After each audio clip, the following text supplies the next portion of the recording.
ತುಂಬ ಖುಷಿಯಾಗಿದೆ.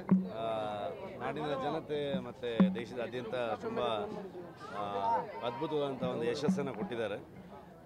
ಯಾವತ್ತೂ ಹೇಳಿದ್ದು ಈ ಸಿನಿಮಾದ ಯಶಸ್ಸು ಮೊದಲು ಸಲ್ಲಬೇಕಾಗಿರೋದು ಕನ್ನಡಿಗರಿಗೆ ಅಂತ. ಸೊ ಅದೇ ರೀತಿಯಲ್ಲಿ ಈ ಸಲನೂ ಕೂಡ ಇನ್ನೊಂದು ಚಾಪ್ಟರ್ 1 ಮಾಡಿದಾಗ ಅದರ ಗಳಿಕೆಯ ಬಗ್ಗೆ ನಾನು ಮಾತಾಡೋಕ್ಕೆ ಹೋಗಲ್ಲ. ಅದನ್ನು ತಲುಪಿಸಿರೋ ರೀತಿ ಜನರಿಗೆ, ಅದನ್ನು ಅವರು ಒಪ್ಕೊಂಡಿರೋ ರೀತಿ ತುಂಬ ಖುಷಿಯಾಗಿದೆ. ಸೊ ತಮ್ಮೆಲ್ಲರಿಗೂ ಈ ಮೂಲಕ ನಾನು ಧನ್ಯವಾದ ತಿಳಿಸೋದಕ್ಕೆ ಇಷ್ಟಪಡ್ತೀನಿ. ಅದರ ಜೊತೆಗೆ ಸಿನಿಮಾದಲ್ಲೂ ಕೂಡ ಸುಮಾರಷ್ಟು ವಿಚಾರಗಳು ನೀವು ನೋಡಿರ್ತೀರ. ತಾಯಿ ಚಾಮುಂಡೇಶ್ವರಿ ಆಶೀರ್ವಾದ ಪಡ್ಕೊಂಡು ಹೋಗೋಣ ಅಂತ ಅಂದ್ಕೊಂಡು ಬಂದಿದ್ದೀನಿ. ತುಂಬ ಒಳ್ಳೆಯ ದರ್ಶನ ಸಿಕ್ಕಿದೆ. ಸೊ ತಾಯಿ ಆಶೀರ್ವಾದ ತೊಗೊಂಡು ಹೊರಡ್ತಾ ಇದ್ದೀನಿ ಇಲ್ಲಿಂದ. Thank you so much. Sir, ಈಗ ಸಿನಿಮಾದಲ್ಲಿ ದೈವವನ್ನು ತೋರಿಸುವಾಗ ದೈವದ ಅನುಮತಿ, ದೈವಕ್ಕೆ ಕೃತಜ್ಞತೆ ಸಲ್ಲಿಸುವಂಥ ಕೆಲಸವನ್ನು ರಿಷಬ್ ಶೆಟ್ಟಿ ಅವರು ಮಾಡಿದ್ರು. ಚಾಮುಂಡಿಯ ಪಾತ್ರವೂ ಸಹ ತಾಯಿಗೆ ಒಂದು ಕೃತಜ್ಞತೆಯ, ತಾಯಿಗೆ ಅನುಮತಿಯ ಕೆಲವೊಂದು ದೇವರಿಗೆ ಸಂಬಂಧಪಟ್ಟಿರುವಂಥ ವಿಚಾರಗಳನ್ನು ಸಿನಿಮಾದಲ್ಲಷ್ಟೇ ಹೇಳ್ತೀನಿ. ಅದರ ಬಗ್ಗೆ ಹೆಚ್ಚು ಮಾತಾಡೋದಕ್ಕೆ ಹೋಗಲ್ಲ ನಾನು. ತಾಯಿ ಆಶೀರ್ವಾದ ಇದ್ದಿದ್ದಕ್ಕೇ, ಆ ದೈವಗಳ ಆಶೀರ್ವಾದ ಇದ್ದಿದ್ದಕ್ಕೇ ನಮಗೆ ಆ ಸಿನಿಮಾನ ಮಾಡೋದಕ್ಕಾಗಿದ್ದು ಮತ್ತು ಅದನ್ನು ಸರಿಯಾದ ರೀತಿಯಲ್ಲಿ ಮುಗಿಸಿ ಇವತ್ತು ಜನರಿಗೆ ಅದನ್ನು ತಲುಪಿಸೋದಕ್ಕಾಗಿರೋದು ಅಂತ ಅಂದ್ಕೊಳ್ತೀನಿ ನಾನು. ಖಂಡಿತವಾಗಲೂ ನಮ್ಮ ಇಡೀ ತಂಡದ ಮೇಲೆ ಆ ತಾಯಿ ಆಶೀರ್ವಾದ ಇದೆ ಅಂತ ನಾನು ಯಾವತ್ತೂ ಸರ್, ಒಂದು ಈ ದೈವಾರಾಧಕರೆಲ್ಲ ಈ ಸಿನಿಮಾ ಬಗ್ಗೆ ಒಂದಷ್ಟು ವಿರೋಧಗಳು ವ್ಯಕ್ತಪಡಿಸ್ತಾ ಇದ್ದಾರೆ. ಆದರೆ ದೇವರನ್ನ ಬೇರೆ ರೀತಿಯಾಗಿ ತೋರಿಸ್ತಾರೆ ದರ್ಶಕರ. ನಾನು ದೈವವನ್ನು ನಂಬುವಂಥವನು, ದೈವವನ್ನು ಆರಾಧನೆ ಮಾಡುವಂಥವನು. ಸೊ ಹಾಗಾಗಿ ಸಿನಿಮಾದಲ್ಲಿ ಯಾವತ್ತೂ ಕೂಡ ದೈವದ ಅನುಮತಿಯನ್ನು ತಗೊಂಡಾಗಲಿ ಅಥವಾ ಸಿನಿಮಾದಲ್ಲಿ ದೈವವನ್ನು ತೋರಿಸೋ ರೀತಿ ಆಗಲಿ ಎಲ್ಲೂ ಅದು ಏನೂ ಹೆಚ್ಚು ಕಮ್ಮಿ ಆಗಬಾರ್ದು, ಅದಕ್ಕೆ ಯಾವ ರೀತಿಯಾದಂಥ ತಪ್ಪುಗಳಾಗಬಾರ್ದು ಅನ್ನುವಂತಹ ಗಮನ ಇಟ್ಟುಕೊಂಡೇ ಸಿನಿಮಾವನ್ನು ಮಾಡಿರುವಂಥದ್ದು. ಎಲ್ಲ ಹಿರಿಯರ ಒಂದು ಮಾರ್ಗದರ್ಶನದಲ್ಲಿ ಸಿನಿಮಾ ಮಾಡಿರುವಂಥದ್ದು. ಪ್ರತಿಯೊಂದು ವಿಚಾರಗಳಿಗೂ ಅವರವ್ರದ್ದೇ ಆದಂತಹ ಪರ್ಸ್ಪೆಕ್ಟಿವ್ಗಳಿರುತ್ತೆ. ಹಾಗಾಗಿ ಎಲ್ಲರಿಗೂ ಅವ್ರಿಗೆ ಹೇಳುವಂಥ ಹಕ್ಕಿರುತ್ತೆ. ಅವರವರು ಹೇಳುವಂಥದ್ದು ಹೇಳ್ತಾರೆ.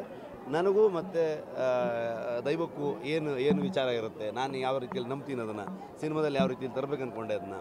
ಸೊ ಆ ರೀತಿಯಲ್ಲಿ ತಂದಿದ್ದೀವಿ ಅದನ್ನು. ನಾನು ಹೊಸಬ ಅಲ್ಲ, ಇದು ಹಿಂದಿನ ಕೂಡ ತಂದಿದ್ದರು, ಮುಂದೇನೂ ಕೂಡ ತರೋರು ಇರ್ತಾರೆ. ತರೋರು ಸರಿಯಾದ ರೀತಿಯಲ್ಲಿ ತರಬೇಕು ಅಂತ ಅಂದ್ಕೊಂಡು ನಾನು ಹೇಳ್ತೀನಿ ಅಷ್ಟೇ. Thank you. ಈಗ ರಾಷ್ಟ್ರೀಯ ಅಂತಾರಾಷ್ಟ್ರೀಯ ಮಟ್ಟದಲ್ಲಿ ಕನ್ನಡ ಸಿನಿಮಾ ರಂಗ ಮುಗ್ತಾ ಇರುವಂಥದ್ದು, ಈ ಒಂದು ಪ್ರತಿಕ್ರಿಯೆ ಹೇಗಿದೆ?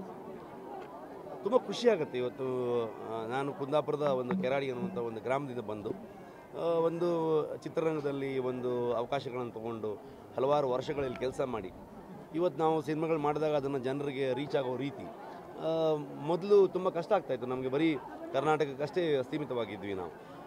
ಈಗ ಅದನ್ನು ಹೊರಗಡೆ ಜನರು ಕೂಡ ನಮ್ಮ ಸಿನಿಮಾವನ್ನು ಒಪ್ಕೊಳ್ಳುವಂಥದ್ದು ಮತ್ತು ಅದನ್ನು ತಲುಪುವ ರೀತಿ. ಸೊ ಅಂತಾರಾಷ್ಟ್ರೀಯ ಮಟ್ಟದವರೆಗೆ ನಮ್ಮ ಕನ್ನಡಿಗರಾಗ್ಬೋದು ಮತ್ತು ಬೇರೆ ಎಲ್ಲ ಭಾಷೆಯ ಸಿನಿಮಾ ಪ್ರೇಕ್ಷಕರು ನೋಡಿದಾಗ ಚಿತ್ರರಂಗಕ್ಕೆ ಒಂದು ಒಳ್ಳೆಯ ಬೆಳವಣಿಗೆ ಮತ್ತು ಒಂದು ಸಂತೋಷ ಆಗುತ್ತೆ.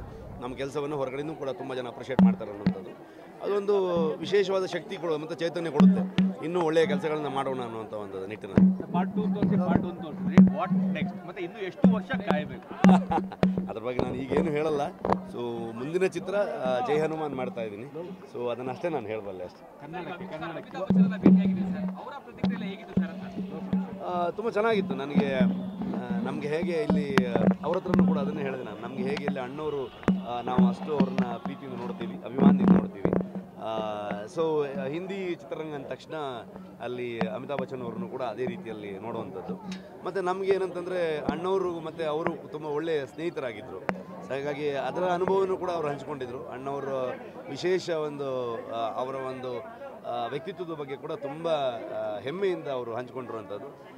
ತುಂಬ ಸಂತೋಷ ಆಗುತ್ತೆ. ಅವ್ರನ್ನೆಲ್ಲ ದೊಡ್ಡ ಲೆಜೆಂಡ್ಗಳನ್ನು ಭೇಟಿಯಾಗುವಂಥ ಅವಕಾಶ ಸಿಕ್ಕಿದ್ದು ಈ ಸಿನಿಮಾ ಮುಖಾಂತರ. ಹಾಗಾಗಿ ಕಾಂತಾರಕ್ಕೂ ನಾನು ಯಾವತ್ತೂ ಋಣಿಯಾಗಿದ್ದೆ. ಸರ್, ಕೊನೆಯದಾಗಿ ಸ್ಪರ್ಧೆ ಅನ್ನೋದು ಎಲ್ಲಾ ಕಡೆನೂ ಇರಬೇಕು, ಆದ್ರೆ ಇತ್ತೀಚೆಗೆ ಫ್ಯಾನ್ಸ್ ವಾರ್ಗಳು ಜಾಸ್ತಿ ಆಗ್ತಾ ಇದೆ ಅಂತ ಅನ್ಸಲ್ಲ. ಮತ್ತೆ ಒಂದು ಸಲಹೆ ಏನಾದ್ರು ಕೊಡೋದು, ಒಬ್ಬ ನಟನಾಗಿ? ಸಲಹೆ ಕೊಡುವಷ್ಟು ದೊಡ್ಡ ವ್ಯಕ್ತಿ ನಾನಲ್ಲ. ಎಲ್ಲ ಪ್ರೇಕ್ಷಕ ವರ್ಗದವರು ಕಾಂತಾರವನ್ನು ನೋಡಿದ್ದಾರೆ, ನನ್ನ ಸಿನಿಮಾಗಳನ್ನು ಸಪೋರ್ಟ್ ಮಾಡಿದ್ದಾರೆ. ನಾನು ಎಲ್ಲ ಕಲಾವಿದರ ಅಭಿಮಾನಿಯಾಗಿ ಬಂದವನು. ಸೊ ನಮ್ಮ ಎಷ್ಟೋ ಸೀನಿಯರ್ಸ್ಗಳಿರ್ತಾರೆ, ಅವರನ್ನು ನೋಡಿಕೊಂಡು ನಮಗೂ ಒಂದು ಅವಕಾಶ ಸಿಗುತ್ತಾ ಅನ್ನುವಂಥ ಪ್ರಯತ್ನದಲ್ಲಿ ಬಂದಿರೋದು. ಇವತ್ತಿಗೂ ನಾನು ಅವರೆಲ್ಲ ನಟರನ್ನು ನಾನು ಅಭಿಮಾನಿಯಾಗಿ ನೋಡ್ತೀನಿ ಅವ್ರನ್ನ. ಸೊ ಹಾಗಾಗಿ ಎಲ್ಲರೂ ಕನ್ನಡ ಚಿತ್ರರಂಗವನ್ನು ಬೆಳೆಯುವ ನಿಟ್ಟಲ್ಲಿ ಎಲ್ಲ ಪ್ರೇಕ್ಷಕರ ವರ್ಗದವರು ಸಿನಿಮಾ ನೋಡಲಿ ಅಂತ ನಾನು ಕೇಳ್ಕೊಳ್ತೀನಿ. ಸರ್, ದೈವದ ಬಗ್ಗೆ ಕೆಲವೊಬ್ರು ಆ ಸಿನಿಮಾ ಥಿಯೇಟರ್ಗಳಲ್ಲಿ ಆಕ್ಷನ್ ಮಾಡುವಂಥದ್ದು, ಕಿರ್ಚಾಡುವಂಥದ್ದು, ಆ ರೀತಿ ಮಾಡ್ತಾ ಇದ್ದಾರೆ. ಅದ್ರ ಬಗ್ಗೆ ತುಂಬ ಹಿಂದೆನೂ ಕೂಡ ನಾವು ಕೇಳ್ಕೊಂಡಿದ್ದೀವಿ, ಈಗಲೂ ಕೂಡ ಕೇಳ್ಕೊಳ್ತೀನಿ, ಮುಂದೇನೂ ಕೇಳ್ಕೊಳ್ತೀನಿ. ನಾನು ಸಿನಿಮಾದಲ್ಲಿ ಒಂದು ಎಂಟರ್ಟೈನ್ಮೆಂಟ್ ಅನ್ನೋಂಥ ವಿಚಾರಗಳು ಒಂದಷ್ಟು ಇದ್ದೇ ಇರುತ್ತೆ. ಸಿನಿಮಾ ಜನರನ್ನ ರಂಜಿಸಬೇಕು ಅನ್ನೋಂಥದ್ದು. ಸೇಮ್ ಟೈಮ್ ದೈವದ ವಿಚಾರ ಆಗ್ಬೋದು ಅಥವಾ ದೇವರದ್ದು ಒಂದು ವಿಚಾರಗಳನ್ನು ನಾವು ಸಿನಿಮಾ ಮಾಡಿದಾಗ ಅದು ಯಾವತ್ತೂ ಬರೀ ಸಿನಿಮಾ ಆಗಿರಲ್ಲ, ಅದನ್ನ ಶ್ರದ್ಧೆ ಭಕ್ತಿಯಿಂದನೇ ಮಾಡಿರ್ತೀವಿ.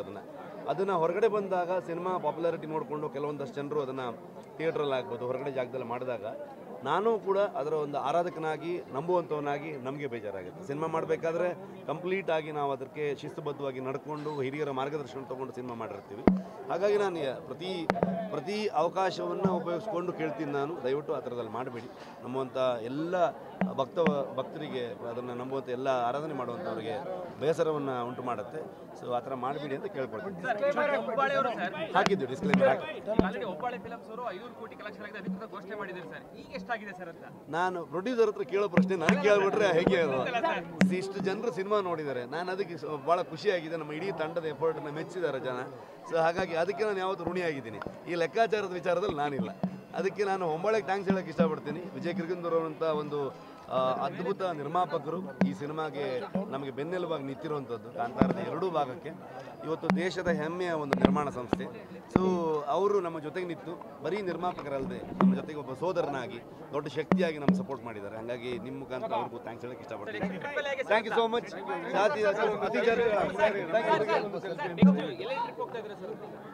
ಅದು ಹೇಳ್ತೀವಿ, ಮುಂದೆ ಹೋಗುವಂಥದ್ದು ಎಲ್ಲೆಲ್ಲಿ ಹೋಗ್ತೀವಿ ಅಂತ ಹೇಳ್ತೀವಿ. ಸದ್ಯಕ್ಕೆ ಇಲ್ಲಿ ಬಂದು ತಾಯಿ ಚಾಮುಂಡೇಶ್ವರಿದು ಆಶೀರ್ವಾದ ತೊಗೊಂಡಿದ್ದೀವಿ.